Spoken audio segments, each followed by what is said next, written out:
Buenos días, queridos hermanos y amigos de la Iglesia Bautista Betel de las 500 de San Miguelito.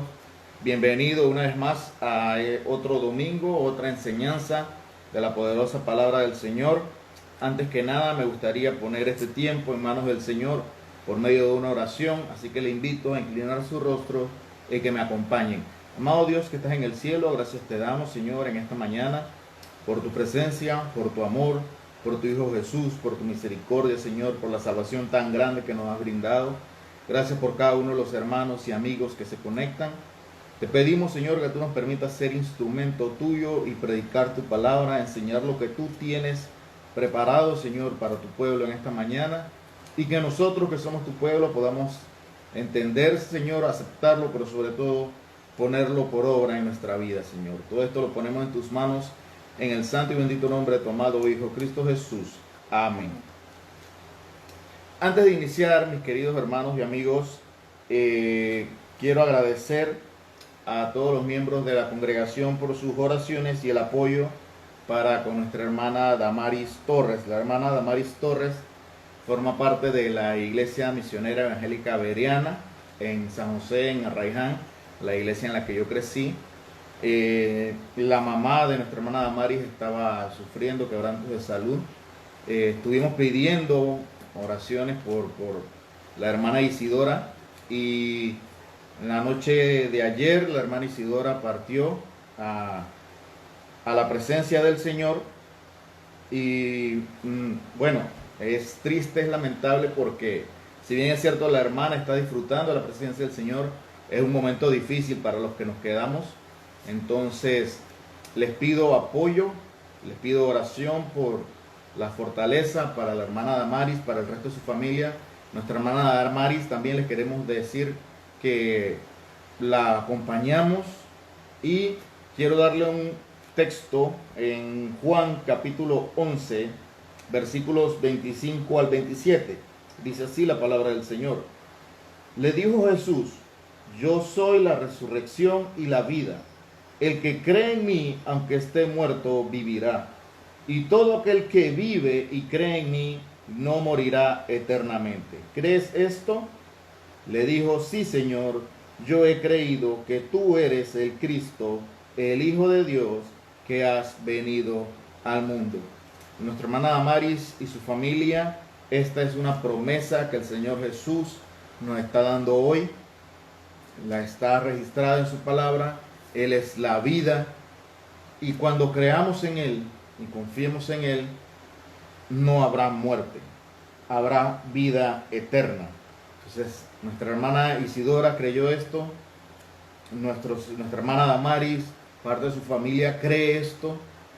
Les decimos al resto de los familiares que hay una oportunidad todavía de poder disfrutar con nuestra hermana Isidora, y es Cristo Jesús. Creyendo en Cristo Jesús, en el momento de la resurrección podremos disfrutar con ella. Por ahora, mis hermanos, mucha fortaleza, los amamos en el Señor, les mandamos un abrazo a la distancia. Para iniciar con el mensaje de esta mañana, también quiero dar gracias por la mejoría del pastor Benjamín Duarte. El lunes pasado estuvo en una visita en el médico de rutina, una leve cirugía ambulatoria para concluir todo. Ya el jueves le retiraron la sonda, el hermano está mucho mejor, le ha mandado mucho reposo. Pastor, también te mandamos un gran saludo y una bendición de parte del Señor. La iglesia sigue orando por ti y damos gracias por la mejoría. Esta mañana vamos a continuar con esta serie de estudios que llevamos acerca de los profetas menores. Y el término menores se refiere más bien al largo del texto en comparación con otros. Son profetas con libros bastante cortos. Y la vez anterior que estuve con ustedes, hablamos acerca de Oseas. Y vemos que el profeta Oseas hace un énfasis en la esperanza, una esperanza que conlleva arrepentimiento y oración. Y que la respuesta de Dios a esa esperanza era una restauración completa que incluía sanidad, incluía amor, pero también incluía una obra de evangelismo, una obra de comunicar la obra de Dios en Israel a las naciones a su alrededor. Ahora, el libro de Joel, que es el libro que le sigue a Oseas, que es donde está el texto para esta mañana, Joel capítulo 2, versículos 12 al 17, lo vamos a leer en este momento. Le invito, mis amados hermanos, que lean Joel, que abran su Biblia en Joel capítulo 2, versículos 12 al 17, dice así la palabra del Señor. Por eso pues, ahora, dice Jehová, convertíos a mí con todo vuestro corazón, con ayuno y lloro y lamento.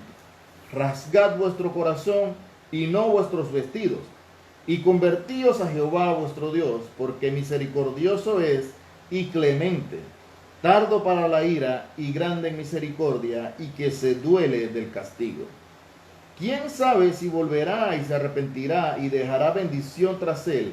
Esto es, ofrenda y libación para Jehová vuestro Dios. Tocad trompeta en Sión, proclamad ayuno, convocad asamblea.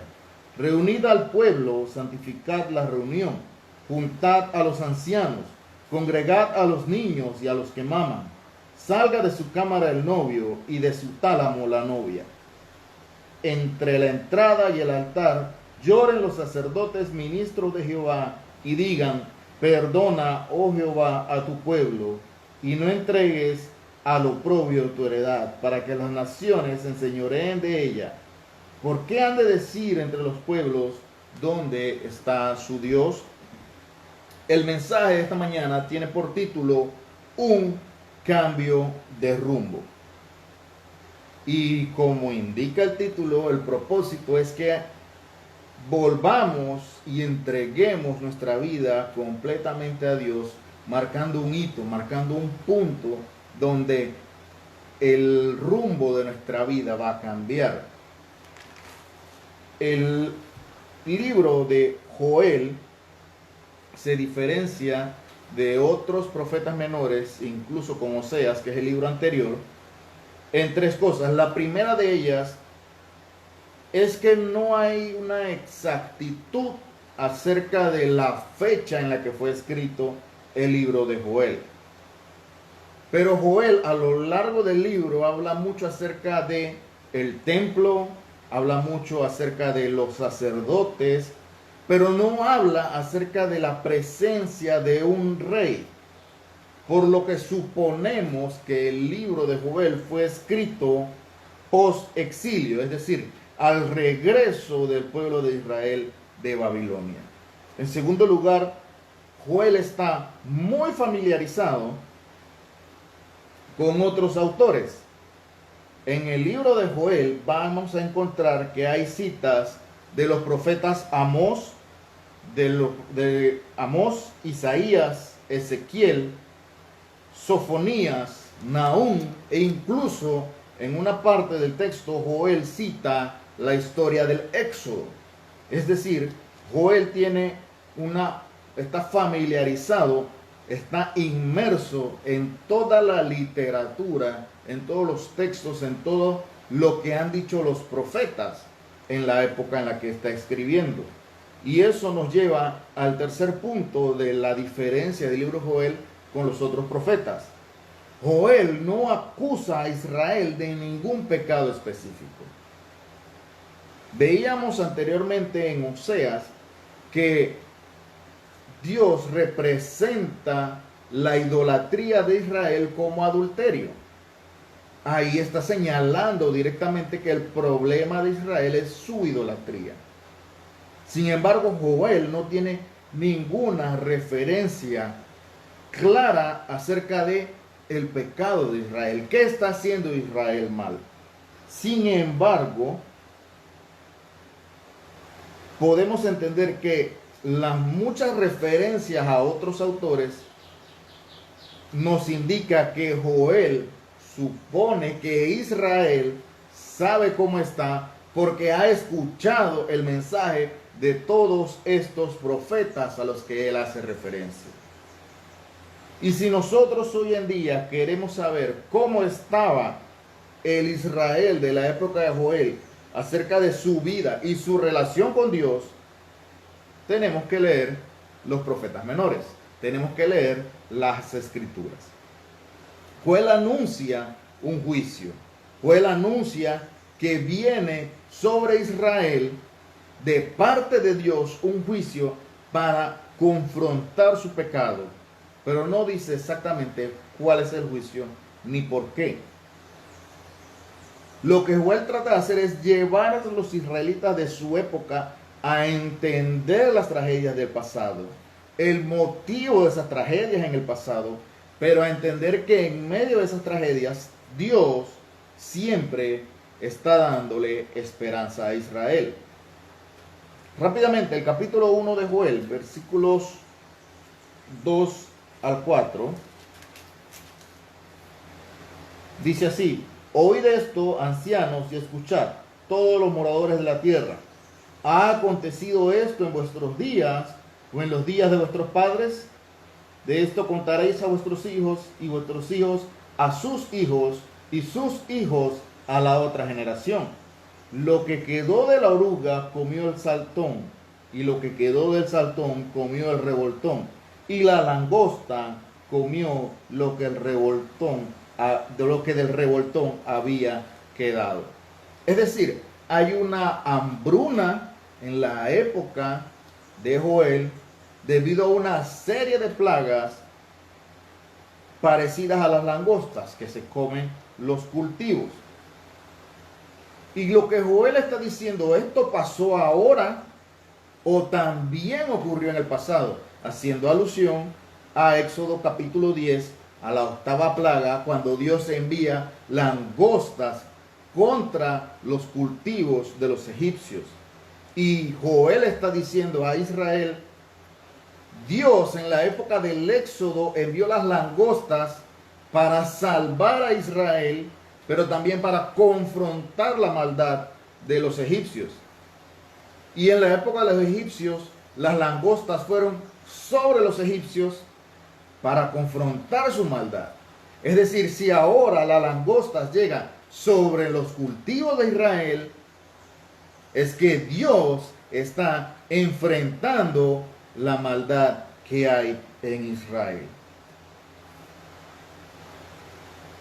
Pero luego, en el versículo 10, dice que el campo está asolado, se enlutó la tierra, porque el trigo fue destruido, se secó el mosto, se perdió el aceite.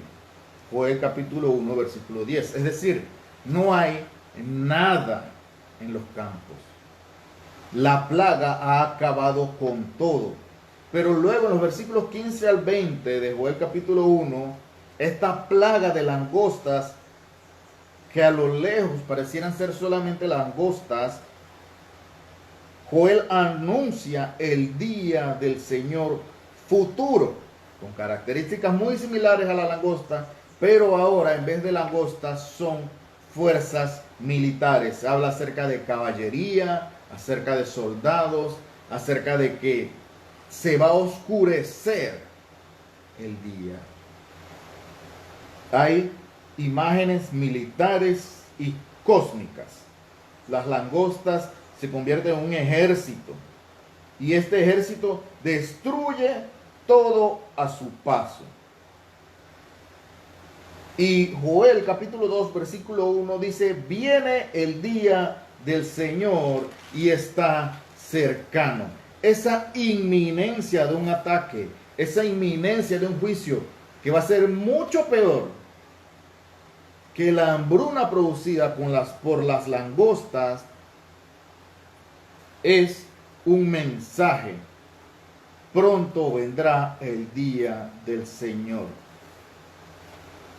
Y es que ese anuncio debería provocar algo en Israel. Y nosotros hoy en día tenemos que entender que llevamos un mensaje y ese mensaje debe provocar algo. tanto a los creyentes como a los no creyentes. Y es el primer punto de la prédica de esta mañana. ¿Qué provoca el mensaje que estamos llevando? Dice el versículo 12 de Joel capítulo 2. Por eso pues ahora dice Jehová. Cuando escuchamos que hubieron irregularidades en los albergues del CENIAF, eso provocó un rechazo en la sociedad, desprecio, provocó que se investigara la verdad. La sociedad quiere que conozcamos los nombres de los responsables y que estos responsables tengan algún tipo de castigo. Cuando escuchamos que hubieron inundaciones en tierras altas y que estas personas quedaron sin nada, ese mensaje provocó que el resto del país enviara donaciones para tratar de ayudar a estas personas. El mensaje de que el día del Señor está cercano no es un mensaje nuestro, es un mensaje que viene de parte de Dios. Por eso pues ahora con este mensaje de que viene un juicio, dice Jehová, convertíos a mí con todo vuestro corazón, con ayuno, lloro y lamento. ¿Qué provoca el mensaje que estamos llevando? En primer lugar, debe provocar que la gente escuche la voz de Dios, no la nuestra. Cuando tenemos un problema, la pregunta más común es: ¿y ahora qué hago yo? Y una de las preguntas menos comunes en este tipo de situaciones, cuando tenemos un problema, es: ¿qué dice Dios? ¿Qué dice la Biblia? Por eso pues ahora dice Jehová. El mensaje que nosotros debemos comunicar debe ser comunicar la voz de Dios. Hoy escuchamos mensajes, y ojo, no estoy hablando de mensajes fuera de la iglesia, estoy hablando de mensajes en iglesias. Escuchamos mensajes: tú puedes, el cielo es el límite. Los fracasos de otros solo muestran sus limitaciones. No te detengas, tú puedes, tú eres más. Incluso están metiendo a Dios en este coaching, este tipo de enseñanza de superación personal. Dios está contigo, nadie te puede detener. Y la que estuvo muy famosa hace varios meses: si llego a salir positivo del COVID, de la mano de Dios me la voy a rifar. Siempre buscamos exaltarnos nosotros, siempre tratamos de resolver los problemas nosotros, cuando realmente el mensaje que nosotros enviamos o llevamos debe contener la voz de Dios, no la nuestra. Debemos dejar de escuchar nuestra propia voz, nuestro propio deseo, y empezar a escuchar la voz de Dios y empezar a obedecer esa voz de Dios. El mensaje que nosotros debemos enviar, que es el mensaje que nos da el Señor para compartir, es: convertíos a mí con todo vuestro corazón. Esta es la única parte del libro de Joel donde se indica que Israel está lejos de Dios, que Israel está lejos del templo, que Israel está lejos del verdadero sacrificio. Para Joel, solo el arrepentimiento real y sincero del pueblo de Dios podía darle esperanza. Jerusalén solo podría ser salva en el día del Señor si había un sincero y real arrepentimiento.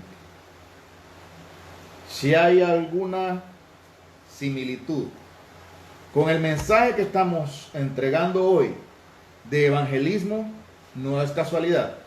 Es que el Señor desde la antigüedad le está diciendo al hombre, hay una oportunidad. Pero esa oportunidad no es por tus medios, sino es por la oportunidad que Dios ofrece. Recordemos, nuestro mensaje debe provocar, número uno, que la gente escuche la voz de Dios. Y número dos, el mensaje que debemos llevar es: conviértanse de todo vuestro corazón. Eso es un llamado al arrepentimiento, que es el segundo punto del mensaje. Y la descripción está en el versículo 13 y 14 de Joel capítulo 2. Rasgad vuestro corazón y no vuestros vestidos, y convertíos a Jehová vuestro Dios. Joel sabe que Israel podría ser todo un espectáculo ritual. Los israelitas eran expertos en hacer espectáculos rituales sin entender el centro, sin entender el propósito, sin entender el mensaje en el ritual que estaban haciendo. Y Dios no está interesado en el ritualismo. Dios está interesado en que la gente responda a su llamado. ¿Cómo debe ser la respuesta a ese llamado? Rasguen sus corazones, no sus vestidos, y vuélvanse a Dios. En los tiempos bíblicos, rasgarse las vestiduras, o rasgar el vestido, o rasgar el manto, era una muestra o la expresión de emociones intensas: desesperación, dolor, humillación, incluso ira, incluso tristeza. Si recordamos en Génesis, Jacob mismo rasgó sus mantos cuando sus hijos le hicieron creer que José había sido devorado por animales. Job, al ser informado de la muerte de sus hijos, rasgó sus vestidos, ambos casos como muestra de tristeza. Josías, en Segunda de Reyes, capítulo 22, versículo 11, rasga sus vestidos al escuchar lo que decía la ley de Dios, después de haber encontrado el libro de la ley y no haberlo leído en mucho tiempo. Cuando Josías hace una renovación y encuentran y empiezan a leer y se dan cuenta que están viviendo lejos de lo que Dios pide que vivan, el rey Josías rasga sus vestidos para expresar su humillación. Incluso los judíos empezaron a utilizar el rasgar vestidos también como un ritual. Recordemos que cuando el Señor Jesús fue acusado y juzgado y le preguntaron: ¿eres tú el Hijo de Dios que habría de venir? Él dice: tú lo has dicho, yo lo soy. El sumo sacerdote rasgó sus vestidos, indignado por tal blasfemia, según el sumo sacerdote. Rasga sus vestidos incluso de forma ritual. Joel dice: no hagan eso. Rasguen sus corazones y vuelvan a Dios. Dejen su egoísmo y su maldad. Y hace una semana nuestro hermano Luis hablaba acerca de la diferencia entre los hijos de Caín y los hijos de Sed, los hijos de Dios, y la diferencia en cuanto al arrepentimiento y al remordimiento de cada uno. Y Joel está diciendo: no sientan remordimiento, es decir, no solamente se sientan mal, muestren arrepentimiento, siéntanse mal por su pecado y hagan algo para dejar de pecar. Eso es arrepentimiento, no solamente sentirse mal. Y es lo que Joel está diciendo a ellos aquí: rasguen sus corazones, no sus vestidos, humíllense, siéntanse mal, entristezcanse porque están haciendo mal en contra de Dios, y dejen de hacer eso que es incorrecto. Ese es el cómo responder al llamado. Pero ¿por qué debo responder al llamado? Y al igual que en el caso anterior, pensamos mucho en nosotros, pensamos en nuestra propia salvación y tomamos decisiones para nuestro propio beneficio. Y Joel dice algo completamente diferente. El versículo 13, porque misericordioso es y clemente, tardo para la ira y grande en misericordia, que se duele del castigo, hablando acerca de Dios. Y en este texto Joel está citando Éxodo capítulo 34, versículo 6. Lo ocurrido después que Israel hiciera un becerro de oro para adorar en el monte Sinaí, mientras Dios le daba a Moisés la tabla del pacto. El pueblo de Israel ha salido de Egipto y enseguida trató de hacer un Dios. Y Moisés le dice a Dios estas mismas palabras. Dios es misericordioso. Y yo debo responder a este llamado no porque yo soy bueno, ni no porque hay algo en mí que puede ser salvado. No, yo debo responder porque Dios en su infinita misericordia y amor me está llamando. Él es clemente, tardo para la ira y grande en misericordia.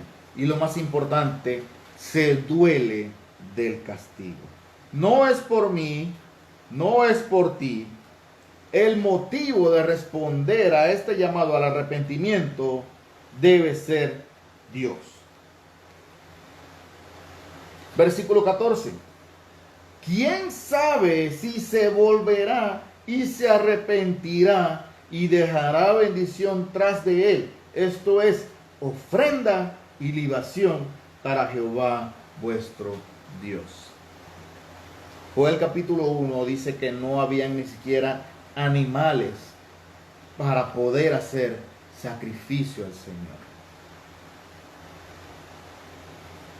Y ahora Joel dice, arrepiéntanse, porque a lo mejor Dios es tan bueno que después de toda esta situación adversa, quizás nos permita tener animales para ofrecer sacrificio.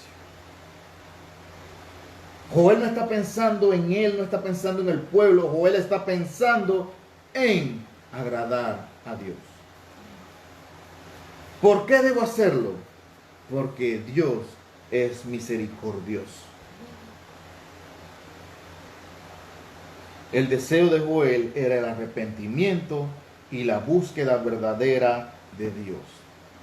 Ahora, esto debería provocar algo en el pueblo de Israel. Después del llamado al arrepentimiento y una respuesta como Dios manda, deberían seguir a esta respuesta actos de arrepentimiento, manifestaciones claras, palpables, vivas, de que realmente el pueblo de Israel ha rasgado su corazón y no solo sus vestidos. Y es el tercer punto de este mensaje, los actos de arrepentimiento, en los versículos 15 y 16.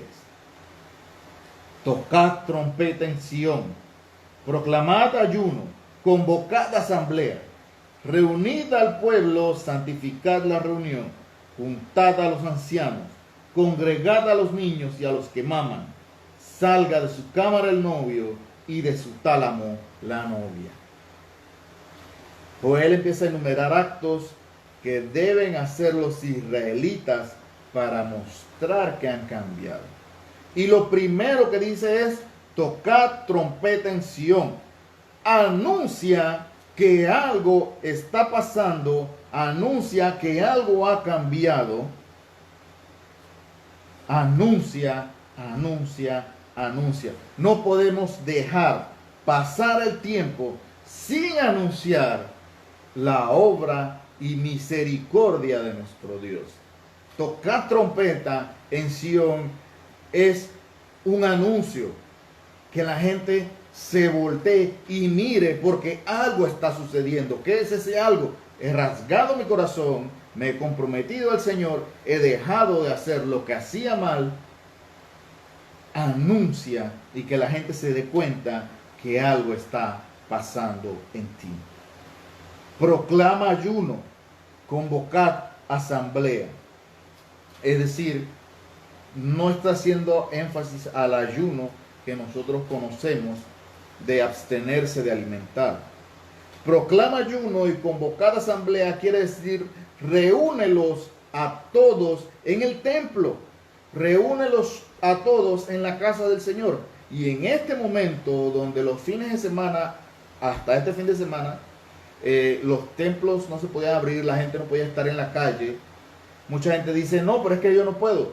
No, proclamad ayuno y convocad asamblea es reúnelos a todos para hablar del Señor. En nuestra casa, reúnelos a todos para hablar del Señor.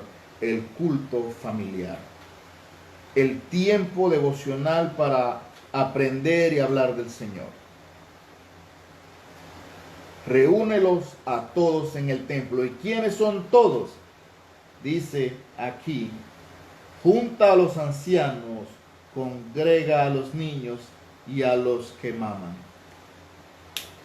Los dos extremos, los ancianos, los niños. Y uno dirá, ¿pero por qué a los que maman? ¿Quiénes dan de beber a los que maman? Las mamás. Entonces las mamás también deben estar en la reunión. ¿Y quiénes son los que están convocando la reunión? Los padres, los líderes. Entonces, los ancianos, los niños, los bebés, los hombres, las mujeres, los adolescentes, todos deben estar formando parte de esa búsqueda del Señor.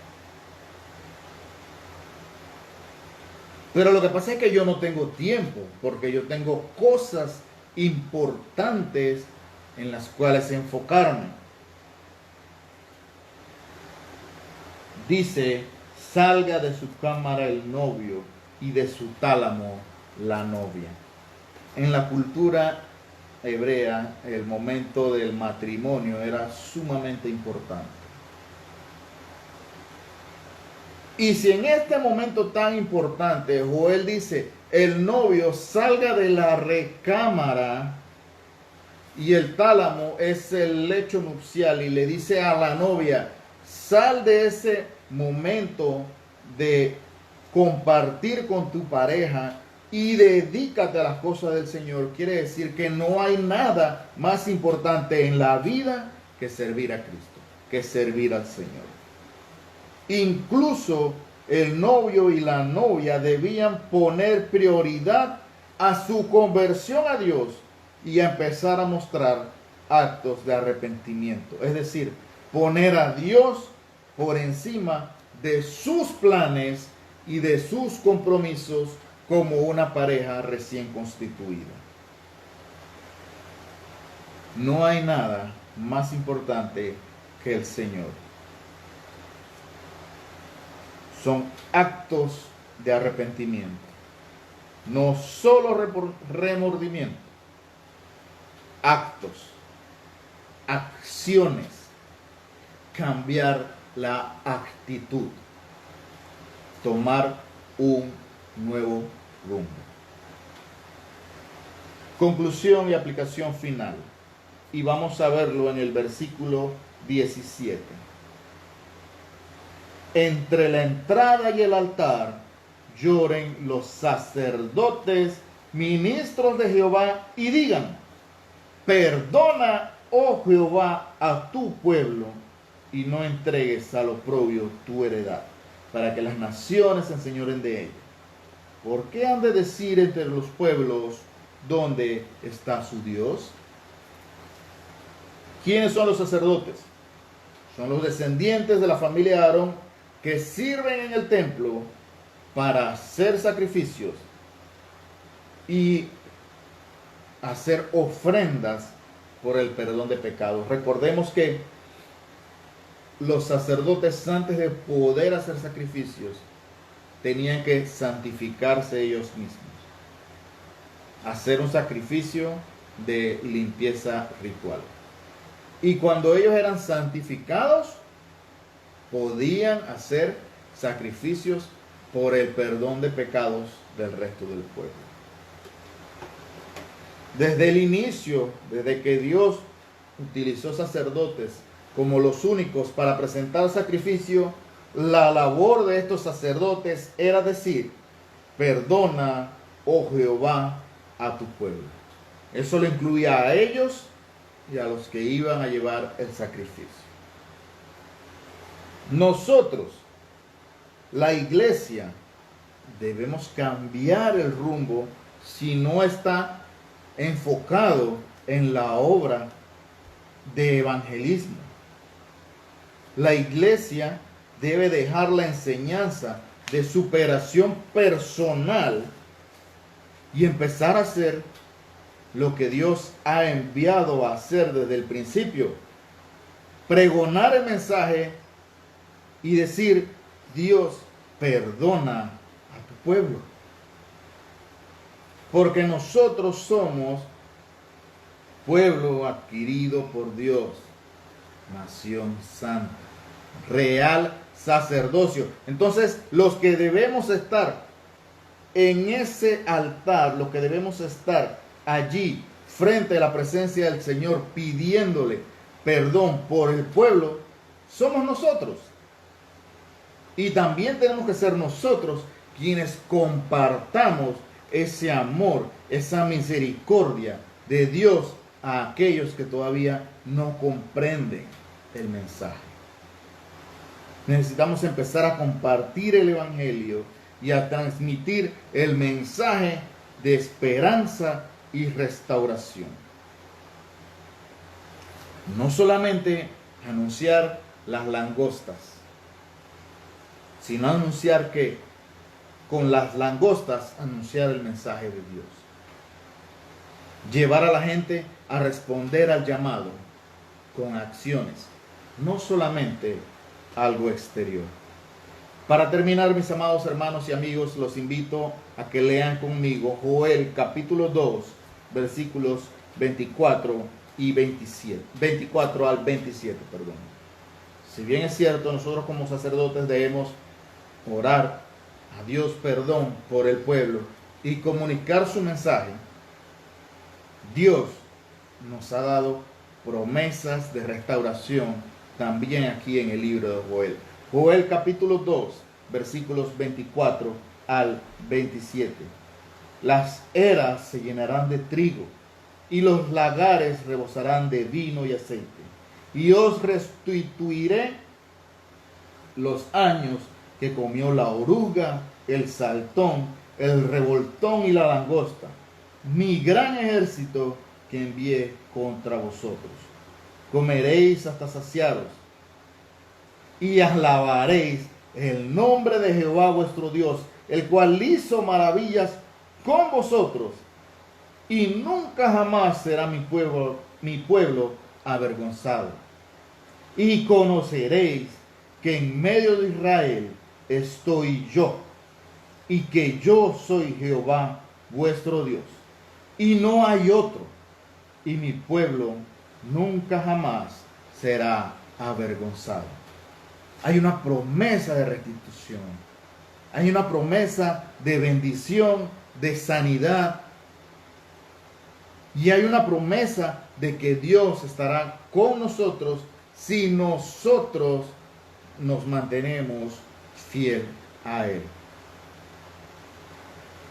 entendiendo que Él es nuestro Dios y que no hay ningún otro Dios fuera de Él. Una esperanza, una restauración. Pero para llegar a eso, debemos tener un cambio de rumbo. Que el Señor nos bendiga, hermanos, y nos ayude a entender esta palabra, pero muy importante, nos ayude a compartirla con nuestros amigos y familiares y la pongamos por obra en nuestra vida. Vamos a orar para despedir este tiempo. Señor Dios, gracias te damos por tu palabra, gracias te damos, Señor, por el profeta Joel y su texto, Señor. Gracias porque sin importar cuál fuera el estado, Señor, lo único que Joel dice es que el pueblo de Israel estaba lejos de ti y que necesitaba volver, Señor. Te pedimos ahora por el pueblo de Dios hoy que está lejos de ti. Te pedimos que esta palabra los ayude a volver. Y nos ayude, Señor, también a predicar tu palabra para aquellos que están sin conocerte, puedan, Señor, entender que tú les das un llamado al que ellos deben responder. Despídenos con tu paz. Te pedimos, Señor, le proveas soporte, alivio, Señor, le proveas, Señor, el consuelo del Espíritu Santo a la hermana Damaris y a su familia, Señor. Y ayúdanos a, Señor, seguir fieles a tu palabra en todo momento. Te lo pedimos con acción de gracias en el nombre de Cristo Jesús. Amén. Muchas gracias, mis hermanos. Que el Señor me los bendiga a todos y cada uno. Y hasta una próxima ocasión. Hasta luego.